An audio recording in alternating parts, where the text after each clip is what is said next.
Hi students, ഇന്ന് നമ്മൾ discuss ചെയ്യാൻ പോകുന്ന ചെറിയൊരു ടോപ്പിക് നിങ്ങളുടെ കമ്പനി അക്കൗണ്ട്സ് ആൻഡ് ഓഡിറ്റിലെ ചെറിയൊരു പോർഷനാണ്. Cost audit section number 148. Companies Act 2013 പ്രകാരം സെക്ഷൻ നമ്പർ 148 കോസ്റ്റ് ഓഡിറ്റിനെ കുറിച്ച് വ്യക്തമായിട്ട് പറഞ്ഞു തന്നിട്ടുണ്ട്. ആ ഒരു ടോപ്പിക്കാണ് നമ്മൾ ഇന്ന് ഡിസ്കസ് ചെയ്യാൻ പോകുന്നത്. എക്സാമിന് സാധാരണയായിട്ട് നമുക്ക് ഒരു 4 മുതൽ 6 മാർക്കിന് വരെയൊക്കെയാണ് ഈ കോസ്റ്റ് ഓഡിറ്റ് ചോദിച്ച് കാണാറ്. കാര്യമായിട്ട് നമുക്ക് നമ്മുടെ സിലബസിൽ നോക്കുമ്പോൾ ഈ 4 ഐറ്റംസ് ആണ് നമുക്ക് കവർ ചെയ്യാറുള്ളത്. കോസ്റ്റ് ഓഡിറ്റുമായി ബന്ധപ്പെട്ട് ഈ 4 ഐറ്റംസ് ആണ് നമുക്ക് കവർ ചെയ്യാറുള്ളത്. ഒന്ന്, meaning and objectives of cost audit. എന്താണ് കോസ്റ്റ് ഓഡിറ്റ്, എന്തൊക്കെയാണ് കോസ്റ്റ് ഓഡിറ്റിന്റെ ഒബ്ജക്റ്റീവ്സ്. രണ്ടാമത് നമുക്ക് പഠിക്കാനുള്ളത് മെയിന്റനൻസ് ഓഫ് കോസ്റ്റ് റെക്കോർഡ്സ്. ഏതൊക്കെ കമ്പനികളാണ് കമ്പനീസ് ആക്ടിലെ സെക്ഷൻ നമ്പർ 148 പ്രകാരം കോസ്റ്റ് റെക്കോർഡ്സ് മെയിൻറ്റെയിൻ ചെയ്യുന്നത്. നമുക്കറിയാം, ഫൈനാൻഷ്യൽ റെക്കോർഡ്സ് എല്ലാ കമ്പനികളും മെയിൻറ്റെയിൻ ചെയ്യും. അതായത് P&L, balance sheet, profit and loss account, balance sheet, ഇതൊക്കെ കമ്പനികൾ. അപ്പൊ ഓക്കെ, ഞാൻ പറഞ്ഞു വന്നത് നമുക്ക് ഫൈനാൻഷ്യൽ സ്റ്റേറ്റ്മെന്റുകൾ, P&L, ബാലൻസ് ഷീറ്റും ഒക്കെ നമ്മൾ റെക്കോർഡ് ചെയ്യുന്ന പോലെ എല്ലാ കമ്പനികളും കോസ്റ്റ് റെക്കോർഡ് മെയിൻറ്റെയിൻ ചെയ്യേണ്ടതുണ്ടോ, ഇല്ലെങ്കിൽ ഏതൊക്കെ കമ്പനികളാണ് മെയിൻറ്റെയിൻ ചെയ്യേണ്ടത്, അതിനെ കുറിച്ചാണ് മെയിന്റനൻസ് ഓഫ് കോസ്റ്റ് റെക്കോർഡ്സിൽ പഠിക്കാറുള്ളത്. മൂന്നാമതായിട്ട് ആപ്ലിക്കബിലിറ്റി ഓഫ് കോസ്റ്റ് ഓഡിറ്റ്. അതായത് നമുക്കറിയാം, കമ്പനീസ് ആക്ട് 2013 പ്രകാരം ഈച്ച് ആൻഡ് എവറി കമ്പനിക്ക്, എല്ലാ കമ്പനിക്കും, ഏത് ടൈപ്പ് ആയിക്കോട്ടെ, 1000 company, foreign company, subsidiary, holding, government company, private company, ഏത് കമ്പനി ആയിക്കോട്ടെ, എല്ലാ കമ്പനിക്കും കമ്പനി ഓഡിറ്റ് നിർബന്ധമാണ്. കമ്പനീസ് ആക്ടിൽ രജിസ്റ്റർ ചെയ്തിട്ടുണ്ടോ എന്ന് മാത്രമാണ് ഒരു ക്രൈറ്റീരിയ. അതായത് സംഗതി കമ്പനിയാണോ എങ്കിൽ കമ്പനി ഓഡിറ്റ് ബാധകം. പക്ഷെ നമുക്ക് ഇവിടെ നോക്കേണ്ടത് ആപ്ലിക്കബിലിറ്റി ഓഫ് കോസ്റ്റ് ഓഡിറ്റ് ആണ്. കോസ്റ്റ് ഓഡിറ്റ് എല്ലാ കമ്പനികൾക്കും ബാധകമുണ്ടോ, അതല്ല ലിമിറ്റ് പറഞ്ഞിട്ടുണ്ടോ, അതായത് ഇന്ന കമ്പനികൾക്ക് മാത്രമേ ബാധകമുള്ളൂ. ആ കാര്യങ്ങളാണ് ഇവിടെ പഠിക്കാറുള്ളത്. ലാസ്റ്റ്, ഈ ഓഡിറ്റ് നടത്തേണ്ടത് ആരാണ്? കോസ്റ്റ് ഓഡിറ്റ് നടത്തേണ്ടത് ആരാണ്? കമ്പനി ഓഡിറ്റ് നമുക്കറിയാം, ഒരു പ്രാക്ടീസിങ് ചാർട്ടേഡ് അക്കൗണ്ടന്റിന് മാത്രമേ നടത്താൻ പാടുള്ളൂ കമ്പനി ഓഡിറ്റ്. അപ്പൊ ഈ കോസ്റ്റ് ഓഡിറ്റ് ആർക്കാണ് നടത്താൻ പറ്റുക? അയാളെ ആരാണ് അപ്പോയിന്റ് ചെയ്യുക? അയാൾക്ക് വേണ്ട എലിജിബിലിറ്റി എന്തൊക്കെയാണ്, ക്വാളിഫിക്കേഷൻസ് എന്തൊക്കെയാണ്, അയാൾക്ക് ഉണ്ടാവുന്ന ഡിസ്ക്വാളിഫിക്കേഷൻസ് എന്തൊക്കെയാണ്, ഡ്യൂട്ടി എന്താണ്, റൈറ്റ് എന്താണ് എന്നുള്ള കാര്യങ്ങളൊക്കെയാണ് നമുക്ക് ഇവിടെ നോക്കാനുള്ളത്. അതുപോലെ തന്നെ റൊട്ടേഷൻ, അതായത് ഒരു ഓഡിറ്റർക്ക് ഒരു കമ്പനിയിൽ എത്ര സമയം നിൽക്കാം, എത്ര സമയം കഴിഞ്ഞാലാണ് അയാൾ മാറ്റുക, അങ്ങനെ ഒരു പ്രൊവിഷൻ കോസ്റ്റ് ഓഡിറ്റർക്ക് ബാധകമുണ്ടോ, അങ്ങനെ ബാധകം ഉണ്ടെങ്കിൽ എത്ര സമയമാണ് ഒരു കമ്പനിയിൽ നിൽക്കാൻ പറ്റുക. ഇത്രയും കാര്യങ്ങളാണ് നമ്മളതിൽ നോക്കാനുള്ളത്. അപ്പോ സംഗതി സിമ്പിൾ ആണ്. Cost audit section number 148 of Companies act പ്രകാരം സംഗതി ഈ 4 ടോപ്പിക് മെയിൻ ഹെഡുകൾ നമ്മൾ പഠിച്ചാൽ പരീക്ഷയ്ക്ക് വരുന്ന തിയറി പോർഷൻസ് നമുക്ക് ഈസി ആയിട്ട് അറ്റൻഡ് ചെയ്യാം. സിലബസിൽ 4 to 6 മാർക്കിന് തിയറി ക്വസ്റ്റ്യൻസ് ചോദിക്കാറുണ്ട്. പക്ഷെ ഓഡിറ്റിംഗിലെ മറ്റുള്ള സെക്ഷൻസ് പോലെയല്ല 148. നമുക്ക് വാരി വലിച്ച് എഴുതേണ്ട കാര്യമില്ല. എന്താണോ പ്രൊവിഷനിൽ പറയുന്നത്, മറ്റുള്ള തിയറി സബ്ജക്ട് പോലെ ഒരു 8 മാർക്കിന് 6 മാർക്കിന് ചോദിച്ചാൽ നമ്മൾ അത്യാവശ്യം നല്ലോണം എഴുതും. പക്ഷെ അതേപോലെ കോസ്റ്റ് ഓഡിറ്റിന് ബാധകമല്ല. നമുക്ക് പ്രൊവിഷൻ എന്താണോ, പ്രൊവിഷൻ കറക്റ്റ് ആയിട്ട് അറിയാൻ പറ്റുമോ, അത് അവിടെ എഴുതി വെക്കുക. ഓക്കെ, മാർക്ക് ഫുൾ ആയിട്ട് നമുക്ക് സ്കോർ ചെയ്യാം. ഇപ്പൊ for example, applicability of cost audit 5 മാർക്കിന് ചോദിച്ചു. നമ്മൾ എന്ത് ചെയ്യും? As per section 148 of Companies Act 2013 applicable companies ഇതൊക്കെയാണെന്ന് പറഞ്ഞിട്ട് വൃത്തിയായിട്ട് എഴുതി വെച്ചാൽ നമുക്ക് അതിന്റെ ഫുൾ മാർക്ക് കിട്ടും. അതായത് നമ്മുടെ വന്നൊന്നും കൂട്ടിച്ചേർക്കേണ്ടെന്ന് അർത്ഥം. ഇത്രയും കാര്യങ്ങളാണ് നമുക്കൊരു ഓവർവ്യൂ സെക്ഷൻ നമ്പർ 148.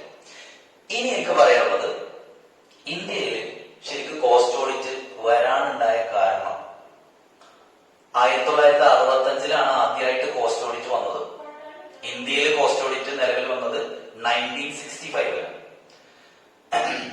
അത് വരാനുണ്ടായ കാരണം, വേൾഡ് വാർ 1 ഉം 2 ഒക്കെ നടന്ന സമയത്ത് ലോകത്താകമാനം, ഇന്ത്യയിൽ ഉൾപ്പെടെ, നമുക്ക് എന്ത് സംഭവിച്ചു? ഷോർട്ടേജ് ഓഫ് റോ മെറ്റീരിയൽസ് സംഭവിച്ചു. അതായത് പ്രൊഡക്റ്റ് ഉണ്ടാക്കാനുള്ള റോ മെറ്റീരിയൽസ് കുറവാണ്. അപ്പൊ സ്വാഭാവികമായിട്ട് ഔട്ട്പുട്ട് കുറയും, സാധനങ്ങളുടെ ലഭ്യത കുറയും, ആൾക്കാർക്ക് പ്രൊഡക്ട്സ് വേണം. അപ്പൊ അപ്പൊ സ്വാഭാവികമായിട്ട് സാധനങ്ങളുടെ അവൈലബിലിറ്റി കുറയുമ്പോൾ എല്ലാവരും വില കൂട്ടി വിൽക്കും. ഈ വില കൂട്ടി വിൽക്കുക എന്ന് പറഞ്ഞാൽ സാധാരണക്കാരനെ സംബന്ധിച്ച് ബുദ്ധിമുട്ടിലാവും. അപ്പൊ ഗവൺമെന്റ് അതിന് ഇടപെട്ടു. എങ്ങനെ? ഈ റോ മെറ്റീരിയൽസിനും അത് പ്രൊഡ്യൂസ് ചെയ്യാൻ എടുക്കുന്ന കോസ്റ്റുകൾക്കും ഒക്കെ ഒരു നിയന്ത്രണം വേണം. കോസ്റ്റുകൾക്ക് നിയന്ത്രണം വേണം. അതായത് ഇന്ന കോസ്റ്റുകൾക്ക് റെക്കോർഡുകൾ കീപ്പ് ചെയ്യണം. അതായത് നിങ്ങൾ റോ മെറ്റീരിയലിന് 10 രൂപ എന്ന് പറഞ്ഞു, അതിനുള്ള തെളിവ് എവിടെ? അപ്പോ ഈ സംഗതികൾ റെക്കോർഡ് ചെയ്യണം എന്നുള്ളത് ഒരു പ്രശ്നമായി മാറി. ആ സമയത്താണ് കോസ്റ്റ് ഓഡിറ്റ് എന്നുള്ള ഒരു കൺസെപ്റ്റിനെ കുറിച്ച് അറിയുന്നത്. അതായത് എല്ലാ കമ്പനികളും, മാനുഫാക്ചറിങ് കമ്പനികള് കോസ്റ്റ് ഇത്ര ഉണ്ട് എന്ന് പറയുന്നുണ്ട്, അതിന്റെ മേലെ പ്രോഫിറ്റ് കൂട്ടിയിട്ടാണ് അവർ വിൽക്കുന്നത്. മാത്രല്ല, ഞാൻ വേറൊരു എക്സാമ്പിൾ കൂടി പറയാം. സ്വാതന്ത്ര്യം കിട്ടുന്നതിന് മുമ്പ് ഇന്ത്യയില് ഗവൺമെന്റുകള് ആളുകൾക്ക് കോൺട്രാക്ട് വർക്ക് കൊടുത്തിരുന്നത് കോസ്റ്റ് പ്ലസ് എന്നുള്ള രീതിയിലാണ്. കോസ്റ്റ് പ്ലസ് എന്ന് പറഞ്ഞാൽ കോസ്റ്റ് എത്രയാണോ അവർക്ക് വരുന്ന കോസ്റ്റ്, അതിന്റെ കൂടെ ഇത്ര ശതമാനം പ്രോഫിറ്റ്. ഇപ്പൊ ഞാൻ പറയണേ, ഞാനൊരു പാലം പണി എടുക്കുന്ന ഒരു കോൺട്രാക്ടറാണ്.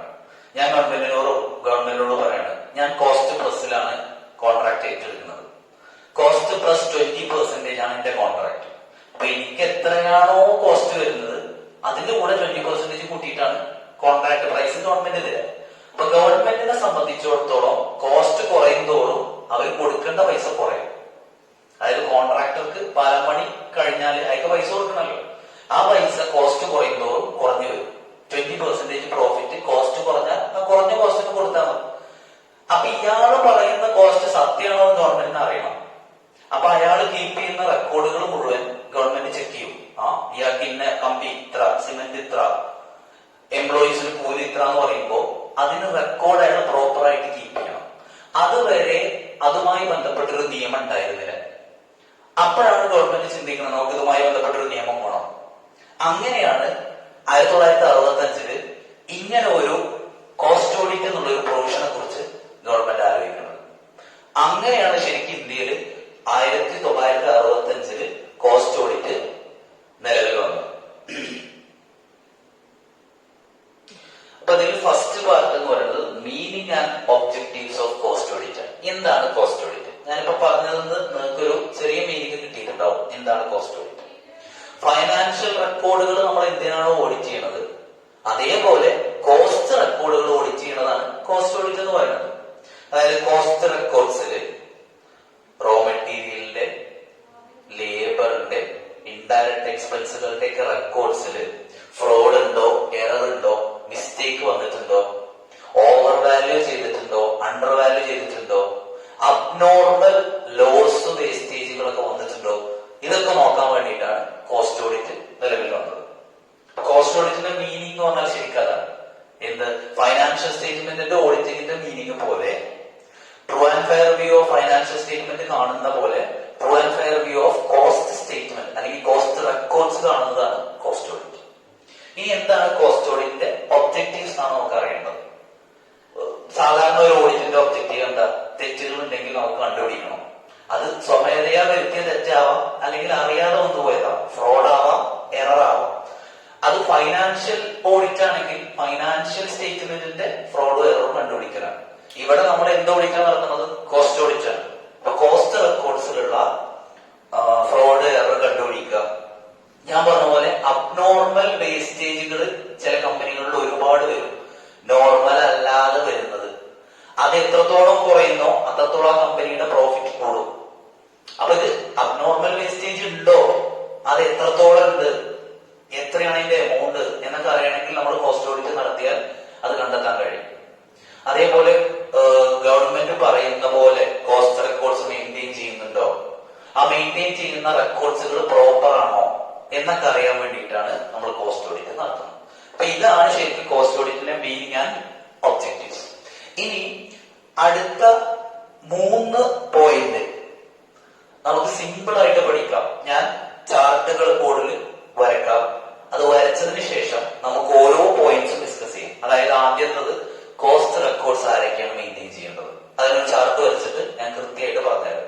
അതേപോലെ കോസ്റ്റ് ഓഡിറ്റ് ആർക്കൊക്കെയാണ് ആപ്ലിക്കബിൾ, ഇനി എങ്ങനെയാണ് ഒരു കോസ്റ്റ് ഓഡിറ്ററെ അപ്പോയിന്റ് ചെയ്യുന്നത്, ആരാണ് അപ്പോയിന്റ് ചെയ്യുന്നത് എന്നുള്ള കാര്യങ്ങളൊക്കെ ചാർട്ട് വരച്ചതിന് ശേഷം ഡിസ്കസ് ചെയ്യും.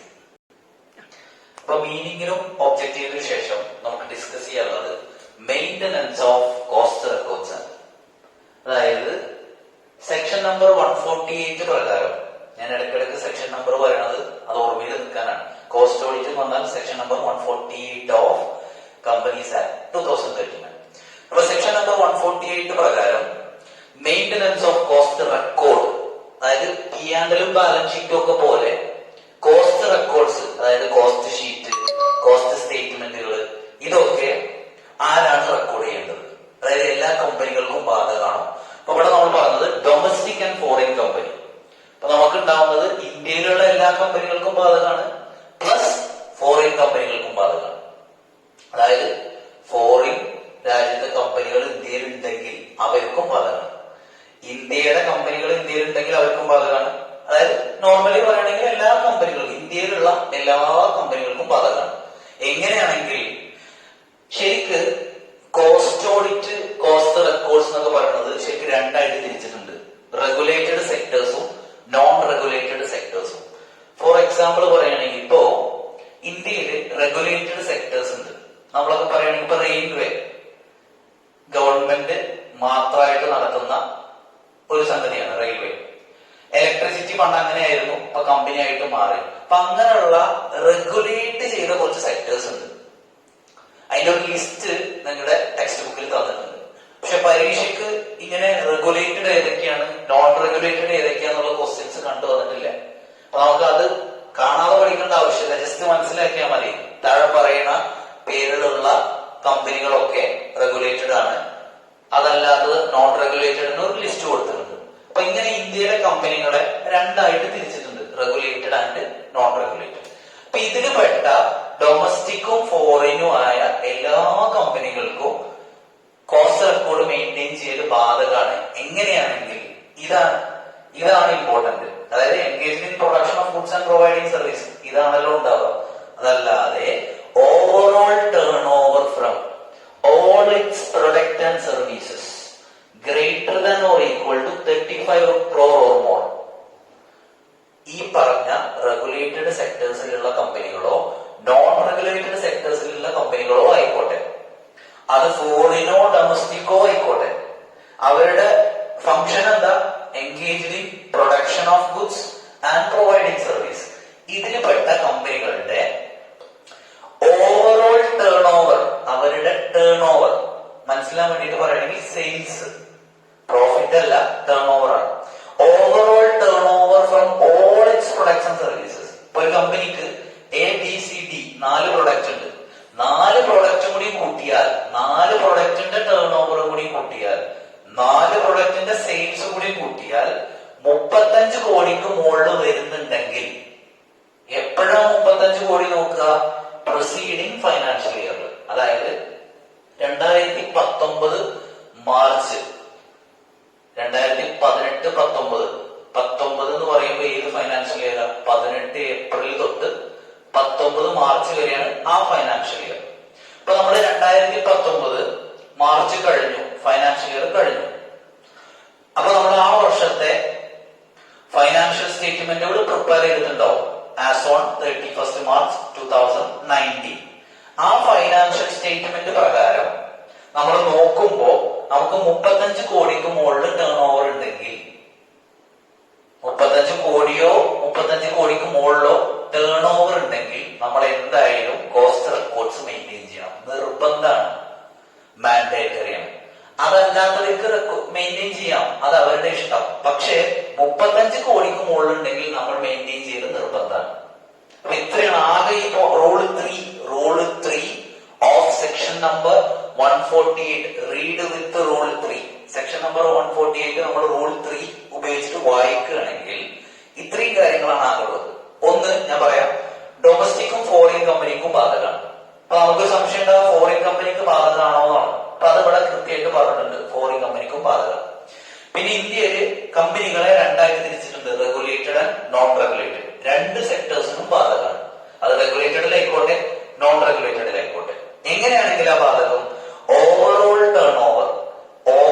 Turn over from all its products and services greater than or equal to 35 crore.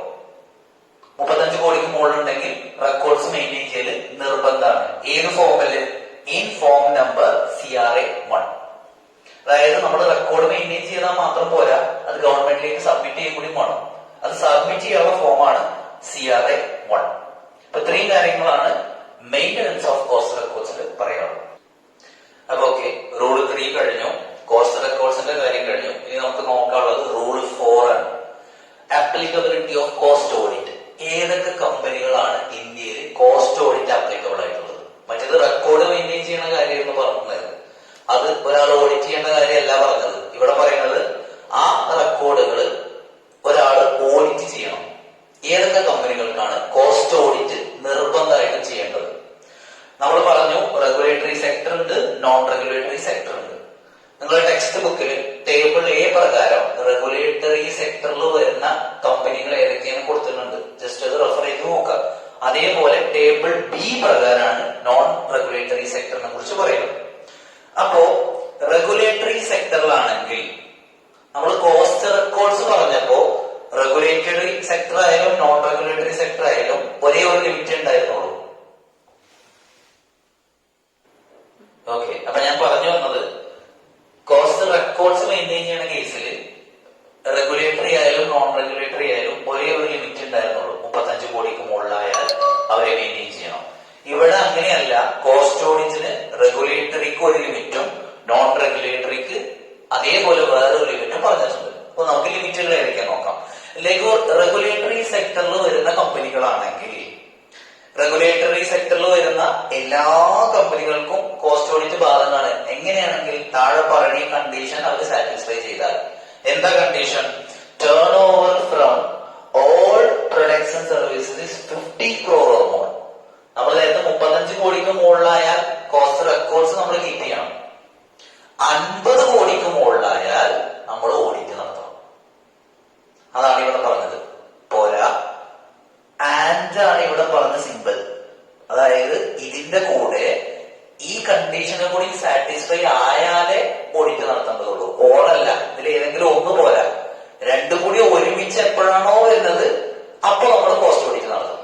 ഇപ്പൊ നമ്മൾ ഒരു കണ്ടീഷൻ പറഞ്ഞത് 50 കോടിക്ക് മുകളിലാണെങ്കിൽ plus aggregate turnover of individual product or services 25 crore or more. Individual products 25 കോടിക്ക് മുകളിലാകാൻ കൂടി വേണം. ഒരു എക്സാമ്പിൾ ഞാൻ പറയാം. അതായത് ഒരു ഫേമിന് എ, ബി, സി 3 പ്രൊഡക്റ്റ് ഉണ്ടായിരുന്നു.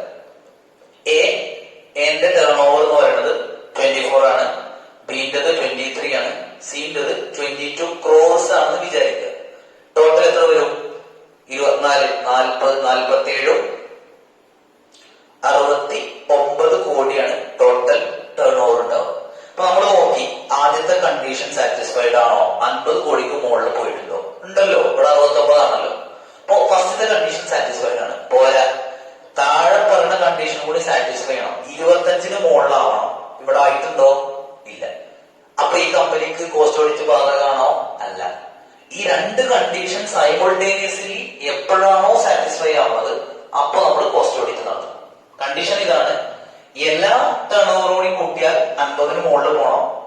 ഇൻഡിവിജ്വൽ ടേൺ ഓവറുകൾ കൂട്ടിയാൽ ഇൻഡിവിജ്വൽ ടേൺ ഓവറുകൾ ഓരോ പ്രൊഡക്റ്റിന്റെതും 25 കോടിക്ക് മുകളിലാവും കൂടി വേണം. ഇനി ഇതേ സംഗതി നമ്മൾ നോൺ റെഗുലേറ്ററി സെക്ടറിലാണ് നോക്കണമെന്നുണ്ടെങ്കിൽ ഇവിടെ ഈ പറഞ്ഞ 50 കോടി എന്നുള്ളത് അവിടെ 150 കോടിയായിട്ട് മാറും. ഇവിടെ പറഞ്ഞ 25 35 ആയിട്ട് മാറും. പഠിക്കാൻ എളുപ്പമുണ്ട്. ഇത്രയും കാര്യങ്ങളാണ് റൂൾ നമ്പർ 4 പ്രകാരം ആപ്ലിക്കബിലിറ്റി ഓഫ് കോസ്റ്റ് ഓഡിറ്റിൽ നമുക്ക് പഠിക്കാനുള്ളത്. അപ്പോ കോസ്റ്റ് ഓഡിറ്റുമായി ബന്ധപ്പെട്ടിട്ടാണ് ഇപ്പൊ നമ്മൾ ആ ചാർട്ട് ഡിസ്കസ് ചെയ്തത്. അതിന് ഈ ഒരു പോയിന്റ് കൂടി പറഞ്ഞാൽ ആ ഒരു ഭാഗം കംപ്ലീറ്റ് ആവും. ഈ താഴെ പറയുന്ന ഈ 2 കാറ്റഗറിയിലുള്ള കമ്പനികൾക്ക് നമ്മൾ ഈ പറഞ്ഞ 50 കോടി 25 കോടി അല്ലെങ്കിൽ 150 കോടി 35 കോടി എന്നുള്ള ലിമിറ്റ് കഴിഞ്ഞാലും കോസ്റ്റ് ഓഡിറ്റ് ബാധകമല്ല. ആ കമ്പനികളാണ് നമ്മൾ പറയുന്നത്. അതായത് റൂള് 4 പ്രകാരമാണ് നമ്മൾ കോസ്റ്റ് ഓഡിറ്റ് ബാധകമായ ലിമിറ്റുകൾ പഠിച്ചത്. 50, 25 എന്നൊക്കെ പറയുന്ന ലിമിറ്റ് പഠിച്ചത് റൂള് 4 പ്രകാരം. പക്ഷെ ഈ റൂള് 4 ഈ 2 കമ്പനിക്കും ബാധകമല്ല. അവർക്ക് റൂള് 3 മാത്രമാണ് ബാധകം. റൂള് 3 എന്ന് പറഞ്ഞാൽ കോസ്റ്റ് റെക്കോർഡ്സുകൾ അവർ മെയിൻറ്റെയിൻ ചെയ്താൽ മതി, അവർക്ക് കോസ്റ്റ് ഓഡിറ്റ് ബാധകമല്ല എന്നർത്ഥം. അവർക്ക് ഈ പറഞ്ഞ ലിമിറ്റുകൾ കഴിഞ്ഞാൽ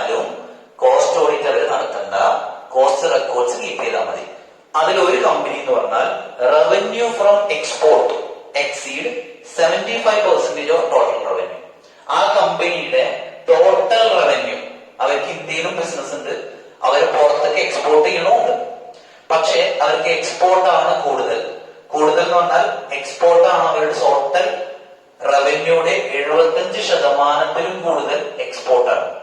അവർക്ക് കിട്ടുന്ന മൊത്തം വരുമാനത്തിന്റെ 75% കൂടുതലും എക്സ്പോർട്ട് നിന്നാണെങ്കിൽ അവർ കോസ്റ്റ് ഓഡിറ്റ് നടത്തേണ്ട കാര്യമില്ല, ലിമിറ്റ് കഴിഞ്ഞാലും. അതല്ലെങ്കിൽ ഇനി രണ്ടാമത്തെ ഒരു കാറ്റഗറി പറയുന്നത് operating from special economic zone. Special economic സോണിൽ വർക്ക് ചെയ്യുന്ന ഒരു കമ്പനിയാണ്. അവർക്ക് ഈ 50 കോടി അല്ലെങ്കിൽ 25 കോടി 150 കോടി അല്ലെങ്കിൽ 35 കോടി ഈ പറഞ്ഞ റൂള് 4 പ്രകാരം പറഞ്ഞ കോസ്റ്റ് ഓഡിറ്റിന്റെ ലിമിറ്റുകൾ കഴിഞ്ഞിട്ടുണ്ട്. പക്ഷെ അവർക്ക് കോസ്റ്റ് ഓഡിറ്റ് ചെയ്യേണ്ട കാര്യമില്ല. അവർക്ക് ആകെ റൂള് 3 മാത്രമാണ് അപ്ലിക്കബിൾ. റൂള് 3 അപ്ലിക്കബിൾ ആണ്. അതിനർത്ഥം കോസ്റ്റ് റെക്കോർഡ്സ് അവർ മെയിൻറ്റെയിൻ ചെയ്യണം, കോസ്റ്റ് ഓഡിറ്റ് അവർ ചെയ്യേണ്ട കാര്യമില്ല. ഇത്രയും കാര്യങ്ങളും കൂടിയാണ് അതിൽ പറയാനുള്ളത്. ഇനി നമുക്ക് ഡിസ്കസ് ചെയ്യാനുള്ളത് ലാസ്റ്റ് ഒരു പോയിന്റുകളും മാത്രമേ ഉള്ളൂ. അതായത് എങ്ങനെയാണ്, ആരെയാണ് ഒരു കോസ്റ്റ് ഓഡിറ്റർ ആയിട്ട് അപ്പോയിന്റ് ചെയ്യുക, ആരാണ് അപ്പോയിന്റ് ചെയ്യുക, എലിജിബിലിറ്റി, ക്വാളിഫിക്കേഷൻ, ഡിസ്ക്വാളിഫിക്കേഷൻ, ആ കാര്യങ്ങളൊക്കെയാണ് ഡിസ്കസ് ചെയ്യാനുള്ളത്. ഓക്കെ, അപ്പോ സെക്ഷൻ നമ്പർ 148 ലാസ്റ്റ് ടോപ്പിക് അപ്പോയിന്റ്മെന്റിനെ കുറിച്ചാണ് നമുക്ക് പറയാനുള്ളത്. ഇന്ത്യയിൽ കോസ്റ്റ് ഓഡിറ്റിന് അപ്പോയിന്റ് ചെയ്യേണ്ടത് ഒരു പ്രാക്ടീസിങ് കോസ്റ്റ് അക്കൗണ്ടന്റിന് മാത്രമാണ്. വേറെ ആർക്കും കോസ്റ്റ് ഓഡിറ്റ് ഇന്ത്യയിൽ നടത്താൻ അവകാശമില്ല. പ്രാക്ടീസിങ് കോസ്റ്റ് അക്കൗണ്ടന്റ്, അതായത് institute of cost accountants of ഇന്ത്യയിൽ മെമ്പർ ആയിട്ടുള്ള പ്രാക്ടീസ് ചെയ്യുന്ന കോസ്റ്റ് അക്കൗണ്ടൻസുകൾക്ക് മാത്രമേ കോസ്റ്റ് ഓഡിറ്റ് നടത്താൻ പാടുള്ളൂ. അപ്പൊ നമുക്ക് അതിൽ കാര്യങ്ങൾ നോക്കാം. അപ്പോയിന്റ്മെന്റ്, ഒരു കോസ്റ്റ് ഓഡിറ്റർ അപ്പോയിന്റ് ചെയ്യേണ്ടത് ബോർഡ് മീറ്റിംഗില് ബോർഡ് ഓഫ് ഡയറക്ടേഴ്സ് ആണ്. അതായത് ഒരു കമ്പനിയിൽ കോസ്റ്റ് ഓഡിറ്റ് ആപ്ലിക്കബിൾ ആയി, നമ്മൾ പറഞ്ഞ ലിമിറ്റിന്റെ മേലെ പോയി കമ്പനിക്ക് ഓഡിറ്റ് ആപ്ലിക്കബിൾ ആയി, ആ കമ്പനി എന്ത് ചെയ്യും, അഡ്വർടൈസ് ചെയ്യും. ഓഡിറ്ററുടെ അടുത്തുനിന്ന് ഒരുപാട് ഓഡിറ്റേഴ്സ് ഉണ്ടാവുമല്ലോ, കോസ്റ്റ് ഓഡിറ്റേഴ്സ് ഉണ്ടാവും, അവരിടുന്ന ആപ്ലിക്കേഷൻസ് വിളിക്കും. അതിൽ നിന്ന് ഒരാളെ ബോർഡ് മീറ്റിംഗ് കൂടിയിട്ട് ഓഡിറ്ററെ തിരഞ്ഞെടുക്കും. അങ്ങനെ ഒരു ഓഡിറ്ററെ, ഒരു 10 ആപ്ലിക്കേഷൻ കിട്ടിയെന്ന് വിചാരിക്കാം. അതില് ഒരാളെ ബോർഡ് മീറ്റിംഗ് കൂടി ബോർഡ് ഓഫ് ഡയറക്ടേഴ്സ് തീരുമാനിച്ചു, ഇയാളാണ് കോസ്റ്റ് ഓഡിറ്റർ ആയിട്ട് നമുക്ക് വേണ്ടത് എങ്കിൽ company shall inform the cost auditor about appointment. ആ കോസ്റ്റ് ഓഡിറ്റർ അറിയിക്കണം, നിങ്ങളെ കോസ്റ്റ് ഓഡിറ്റർ ആയിട്ട് ഞങ്ങൾ അപ്പോയിന്റ് ചെയ്തിട്ടുണ്ട്, എന്നാലല്ലേ അയാൾക്ക് അറിയുള്ളൂ. അപ്പൊ അയാളെ കമ്പനി അറിയിക്കണം. കമ്പനി അയാളെ അറിയിച്ചാൽ മാത്രം പോരാ, സെൻട്രൽ ഗവൺമെന്റിനെ ആ അപ്പോയിന്റ്മെന്റ് നടന്നു കഴിഞ്ഞാൽ, ഇപ്പൊ നമ്മൾ അപ്പോയിന്റ് ചെയ്യാൻ തീരുമാനിച്ചു, അങ്ങനെ അപ്പോയിന്റ് ചെയ്യാൻ ബോർഡ് മീറ്റിംഗിൽ തീരുമാനം എടുത്താൽ ആ മീറ്റിംഗ് കഴിഞ്ഞ് 30 ദിവസത്തിനുള്ളിൽ ഗവൺമെന്റിനെ അറിയിക്കണം. ഫോം നമ്പർ CRA 2 ഗവൺമെന്റിനെ അറിയിക്കണം. ഇങ്ങനെ ഞങ്ങൾ ഇന്ന ആളെ കോസ്റ്റ് ഓഡിറ്റർ ആയിട്ട് അപ്പോയിന്റ് ചെയ്തിട്ടുണ്ട്. എത്ര ദിവസത്തിനുള്ളിൽ? 30 ദിവസത്തിനുള്ളിൽ. എവിടുന്നാ 30? എന്നാണോ ബോർഡ് മീറ്റിംഗ് അവർ തീരുമാനം എടുത്തത് ഇയാളെയാണ് അപ്പോയിന്റ് ചെയ്യേണ്ടത്, അവിടെ തൊട്ട് 30 ദിവസത്തിനുള്ളിൽ അയാളെ അപ്പോയിന്റ് ചെയ്യണം. ഒരിക്കലും പരീക്ഷയ്ക്ക് 1 മന്ത് എഴുതരുത്, 30 ദിവസം തന്നെ എഴുതണം. 1 മന്തും 30 ദിവസവും വ്യത്യാസമുണ്ട്. ഓക്കെ, പിന്നെ നമ്മൾ അപ്പോയിന്റ് ചെയ്യേണ്ട സമയം, അതായത് ഒരു കമ്പനിക്ക് കോസ്റ്റ് ഓഡിറ്റ് ബാധകമായി, അതായത് കഴിഞ്ഞ ഫൈനാൻഷ്യൽ ഇയർ നോക്കിയപ്പോ നമ്മൾ റെഗുലേറ്റഡ് സെക്ടറിൽ പെടുന്ന കമ്പനിയാണ്. നമ്മൾ പറഞ്ഞ 2 കണ്ടീഷനും ഒരുമിച്ച് സാറ്റിസ്ഫൈ ചെയ്തിട്ടുണ്ട്. ഏതൊക്കെ 2 കണ്ടീഷൻ? 50 കോടിന്റെയും 25 കോടിന്റെയും കണ്ടീഷൻ നമ്മൾ സാറ്റിസ്ഫൈ ചെയ്തിട്ടുണ്ട്. അപ്പൊ നമുക്ക് കോസ്റ്റ് ഓഡിറ്റ് നടത്തല് നിർബന്ധമാണ്. കമ്പനീസ് ആക്ടിലെ സെക്ഷൻ നമ്പർ 148 പ്രകാരം കോസ്റ്റ് ഓഡിറ്റ് നടത്തല് നമുക്ക് നിർബന്ധമാണ്. അപ്പൊ നമ്മൾ ആരെ അപ്പോയിന്റ് ചെയ്യണം? കോസ്റ്റ് ഓഡിറ്റർ അപ്പോയിന്റ് ചെയ്യണം. പക്ഷെ അതിനൊരു ടൈം ലിമിറ്റ് ഉണ്ട്. ഇത്ര ദിവസത്തിനുള്ളിലാണ് നമ്മൾ അപ്പോയിന്റ് ചെയ്യേണ്ടത്. അപ്പോയിന്റ് ചെയ്ത് കഴിഞ്ഞാൽ 30 ദിവസത്തിനുള്ളിൽ നമ്മൾ എന്ത് ചെയ്യണം? ഗവൺമെന്റിനെ അറിയിക്കണം. പക്ഷെ അപ്പോയിന്റ് ചെയ്യാൻ ഒരു സമയമുണ്ട്. അതേതാ? വിച്ച് എവർ ഈസ് ഏർലിയർ ആണ്. താഴെ പറയുന്ന ഈ 2 ടൈമിൽ ഏതാണോ ഏർലിയർ ആയിട്ടുള്ളത് ആ പീരീഡിനുള്ളിൽ നമ്മൾ കോസ്റ്റ് ഓഡിറ്ററെ അപ്പോയിന്റ് ചെയ്യണം. ഏതാ which ever is earlier? File A notice of such appointment within CG within 30 days of board meeting. അതായത് മീറ്റിംഗ് കൂടി അപ്പോയിന്റ്മെന്റ് നടത്തി ആ നോട്ടീസ് സെൻട്രൽ ഗവൺമെന്റിനെ അറിയിക്കണം. ഇങ്ങനെ അപ്പോയിന്റ് ചെയ്ത് 30 ദിവസത്തിനുള്ളിൽ. അതാണ് ഒരു ടൈം ലിമിറ്റ്. നമ്മൾ എന്നാണോ ബോർഡ് മീറ്റിംഗ് കൂടുന്നത് അവിടെ തൊട്ട് 30 ദിവസത്തിനുള്ളിൽ അപ്പോയിന്റ്മെന്റ് ആരറിയിക്കണം? ഗവൺമെന്റിനെ അറിയിക്കണം.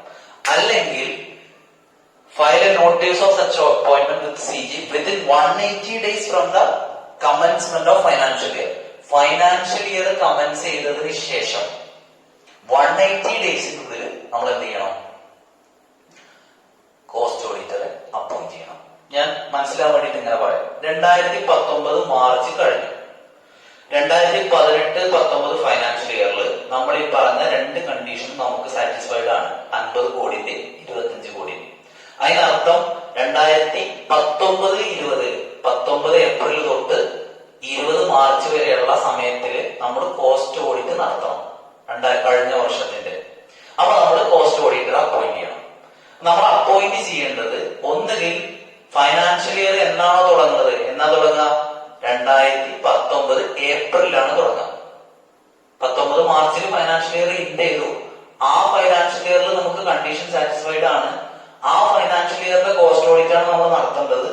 അത് നടത്താൻ ഏപ്രിൽ തൊട്ട് 2019 ഏപ്രിൽ തൊട്ട് 180 ഡേയ്സ് എന്താണോ ആവണത്, 180 ഡേയ്സ് എന്ന് പറഞ്ഞാൽ ഏകദേശം 6 മാസത്തോളമാണ്. ഏകദേശം 180 ഡേയ്സ് എന്ന് മാത്രമേ എഴുതാൻ പാടുള്ളൂ. അപ്പോ 6 മാസം സമയം, April, May, June, July, August, September വരെ നമുക്ക് സമയമുണ്ട്. എന്തിന്? കോസ്റ്റ് ഓഡിറ്റർ അപ്പോയിന്റ് ചെയ്യാൻ. പക്ഷേ നമ്മൾ ജൂലൈയില് ബോർഡ് മീറ്റിംഗ് കൂടി.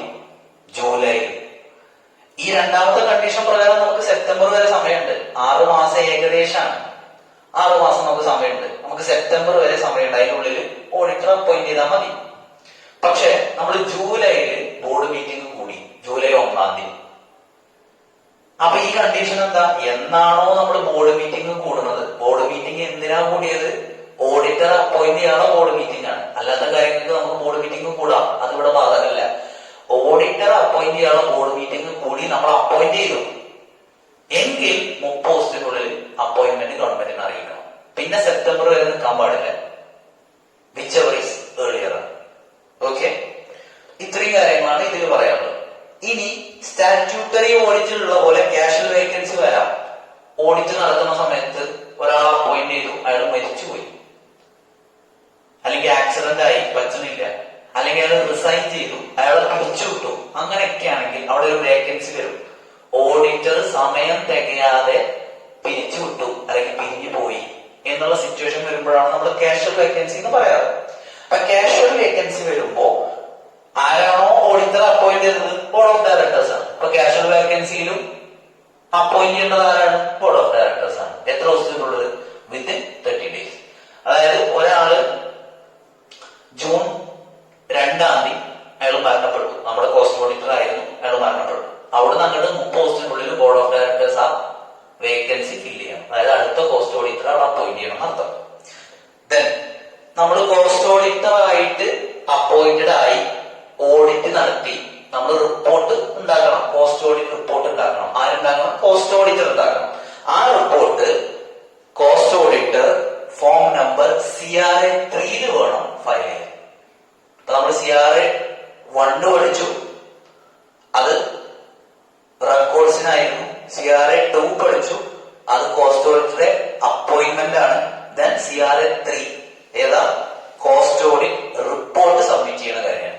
ഇനി ഇതിൽ പറയാനുള്ളത് എലിജിബിലിറ്റിനെ കുറിച്ചാണ്. സെക്ഷൻ നമ്പർ 141 പ്രകാരമാണ് എലിജിബിലിറ്റി പറയുന്നത്. സ്റ്റാറ്റ്യൂട്ടറി ഓഡിറ്റർക്ക് എന്തൊക്കെയാണോ എലിജിബിലിറ്റി, സ്റ്റാറ്റ്യൂട്ടറി ഓഡിറ്റർക്ക് എന്തൊക്കെയാണോ ക്വാളിഫിക്കേഷൻസ് ഉള്ളത്, സ്റ്റാറ്റ്യൂട്ടറി ഓഡിറ്റർക്ക് എന്തൊക്കെയാണോ ഡിസ്ക്വാളിഫിക്കേഷൻസ് ഉള്ളത്, സ്റ്റാറ്റ്യൂട്ടറി ഓഡിറ്റർക്ക് അതായത് കമ്പനി ഓഡിറ്റർക്ക്, കമ്പനി ഓഡിറ്റ് നടത്തുന്ന കമ്പനി ഓഡിറ്റർക്ക് എന്തൊക്കെയാണോ ഡ്യൂട്ടീസും റൈറ്റും ഉള്ളത്, ഇതൊക്കെ കോസ്റ്റ് ഓഡിറ്റർക്കും ബാധകമാണെന്ന് മാത്രമാണ് പറഞ്ഞത്. അതായത് അവിടെ പഠിച്ചത് ഇനി രണ്ടാമത് ഇവിടെ പഠിക്കേണ്ട കാര്യമില്ല. അവിടെ നമ്മൾ eligibility, qualification, disqualification, right, duty, obligation, ഇത്രയും കാര്യങ്ങൾ നമ്മൾ സ്റ്റാറ്റ്യൂട്ടറി ഓഡിറ്റർക്ക് പഠിച്ചിട്ടുണ്ടായിരുന്നു. ഇത്രയും കാര്യങ്ങൾ കോസ്റ്റ് ഓഡിറ്റർക്കും അതേപോലെ ബാധകമാണ്. ഇനി ലാസ്റ്റ് പോയിന്റ് പറയാനുള്ളത് rotation of cost auditor. Statutory ഓഡിറ്ററെ കുറിച്ച് പഠിച്ചപ്പോ, അതായത് കമ്പനി ഓഡിറ്ററെ കുറിച്ച് പഠിച്ചപ്പോ നമ്മൾ പഠിച്ചിട്ടുണ്ടായിരുന്നു ഇൻഡിവിജ്വൽ ഓഡിറ്റർ ആണെങ്കിൽ, അതായത് ഒരു ചാർട്ടേഡ് അക്കൗണ്ടന്റ് ആണെങ്കിൽ അയാൾക്ക് 5 വർഷേ ഒരു കമ്പനി ഓഡിറ്റ് ചെയ്യാൻ 5 വർഷം പീരീഡ് കഴിയുള്ളൂ. ഇനി അതല്ല ഫേം ആണെങ്കിൽ 10 വർഷമാണെന്നൊക്കെ നമ്മൾ പഠിച്ചിട്ടുണ്ടായിരുന്നു. 5 വർഷം കഴിയുമ്പോൾ അയാളെ മാറ്റണം. പക്ഷേ കോസ്റ്റ് ഓഡിറ്റർക്ക് റൊട്ടേഷൻ ഓഫ് ഓഡിറ്റർ എന്ന് പറയുന്ന ഒരു പ്രൊവിഷൻ സെക്ഷൻ നമ്പർ 148 ഇല്ല. നിയമപരമായിട്ട് റൊട്ടേഷനെ കുറിച്ച് ഒന്നും സെക്ഷൻ നമ്പർ 148 പറഞ്ഞിട്ടില്ല. അതിനർത്ഥം കമ്പനികൾക്ക് അവരുടെ പോളിസിക്ക് അനുസരിച്ച് മാറ്റാം. ഇപ്പൊ ഒരു കമ്പനി തീരുമാനിക്കണം 1 വർഷം കഴിഞ്ഞപ്പോൾ കോസ്റ്റ് ഓഡിറ്റർ മാറ്റണം, അവർക്ക് മാറ്റാം. കാരണം നിയമത്തില് ആക്ടിൽ ഒന്നും അതിനെ കുറിച്ച് പറഞ്ഞിട്ടില്ല. അപ്പൊ ഞാൻ ഒന്നുകൂടി പറയാം. Eligibility, qualification, disqualification, right, duty, obligation, ഇതൊക്കെ സ്റ്റാറ്റ്യൂട്ടറി ഓഡിറ്റർക്ക് എന്താണോ അതന്നെയാണ് കോസ്റ്റ് ഓഡിറ്റർക്ക് ഉള്ളത്. റൊട്ടേഷന്റെ കാര്യം മാത്രമാണ് വ്യത്യാസമുള്ളത്. റൊട്ടേഷൻ സ്റ്റാറ്റ്യൂട്ടറി ഓഡിറ്റർക്ക് ബാധകമാണ്, കോസ്റ്റ് ഓഡിറ്റർക്ക് അത് ബാധകമല്ല. കാരണം act is silent about that. May be ഭാവിയിൽ പ്രൊവിഷൻസ് വരാം. അപ്പൊ ഇത്രയും കാര്യങ്ങളാണ് സെക്ഷൻ നമ്പർ 148മായി ബന്ധപ്പെട്ട് പഠിക്കാനുള്ളത്. ഇത് നിങ്ങൾ വൃത്തിയായിട്ട് ഈ ചാർട്ടുകൾ പ്രകാരം പഠിച്ചാൽ ഈസി ആയിട്ട് എക്സാമിന് സ്കോർ ചെയ്യാം. അപ്പോ അടുത്ത ഒരു വീഡിയോയുമായിട്ട് വീണ്ടും കാണാം.